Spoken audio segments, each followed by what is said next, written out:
เมื่อถ่ายบ่เบิ่งอ่ะ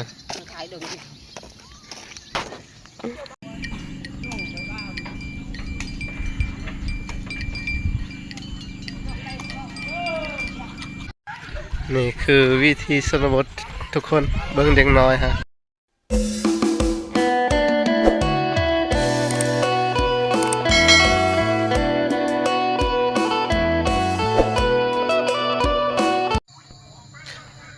สบายดียามแรงๆเด้อทุกคนยินดีต้อนรับเข้าสู่ช่องบ่าวบุญยังเด้อมื้อนี้บ่าวบุญยังก็สิไปเลาะเขตชนบทของบ่าวบุญยังเด้อเป็นอะไรก็ฝากไปติดตามกันกันเด้อทุกคนเด้อไปรับชมกันเลยทุกคนนี่ทุกคนเบิ่งหาวิธีชนบทในเขตบ้านเฮาพี่น้องเขาก็ออกเมื่อแต่หายแต่นาเด้อทุกคนเด้อ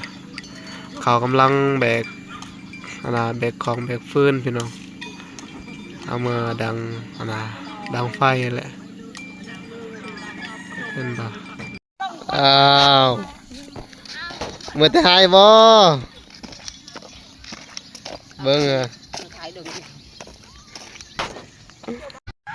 นี่คือวิธีชนบททุกคนเบิ่งเด็กน้อยฮะเขายู่ล่อเขาเล่นตามภาษาของคนบ้านนอกและบ้านนอกบ้านนาแหละตามวิธีชนบทเขาเด็กน้อยเขาเล่นเห็นปะเขายู่รอ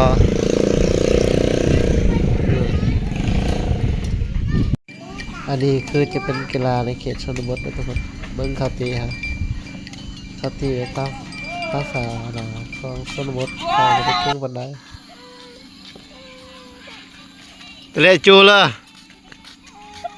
เลจูมอร์นี่เบิ้งผู้สาวเมื่อแต่หายแต่นาเลยทุกคนเห็นปะอายุบ่ทันใหญ่แต่เขาฮู้จักไปเฮ็ดเวียกแล้ว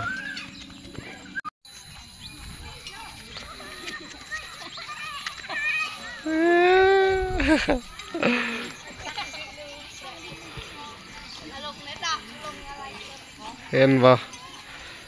ผู้สาวเมื่อแต่หายแต่นาแล้วยามแรงๆชนบทกันนี่แหละเมื่อแต่หายแต่นาแล้ว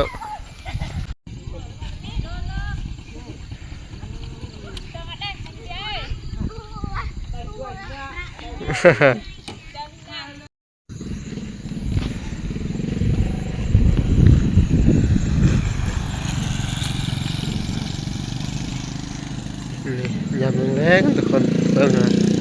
เวียดมาขายเครื่องคองนี่แหละทุกคนเห็นบ่นี่ยามแรง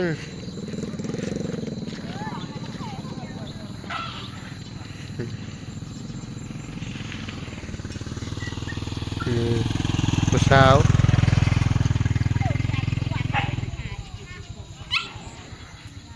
เห็นบ่บรรยากาศยามแรงบ้านเฮาทุกคน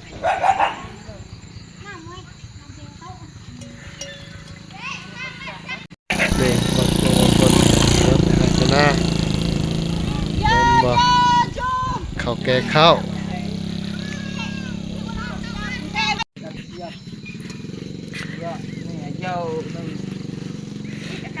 นี่เบิ้งนี่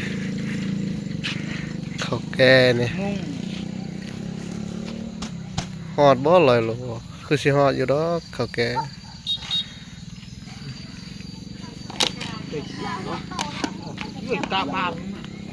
นี่เบิ้งนี่โอ้เขาแก่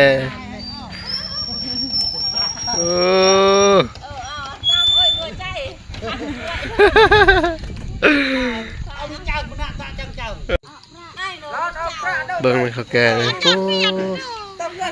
โอ้เป็นบริษัทบ่เขาหับของบริษัทเลยสงสัยว่าคนเวียดเลยคือซีเมนต์คนเวียดเลยเขามาขายอยู่ลาวอยู่เขตชนบทยามแรงๆกันนั่นนี่แหละเขตชนบทของ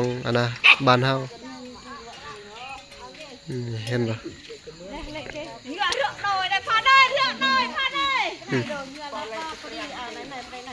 คือเชื่อหัว ประชดแหละ เบิ่ง แต่วิลกิจจากบ้านตะคูแหละ ครบเขาเอามาฮะ เขาทายมันถ่าย เขาฮู้อยู่ดอกอันน่ะ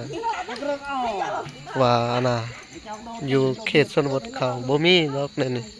เขาก็เลยมาขายอยู่ลาวนั่นแหละอยู่ชนบทเขตชนบท โอเค เขตชนบทคือเขาสิบ่ได้อะนะ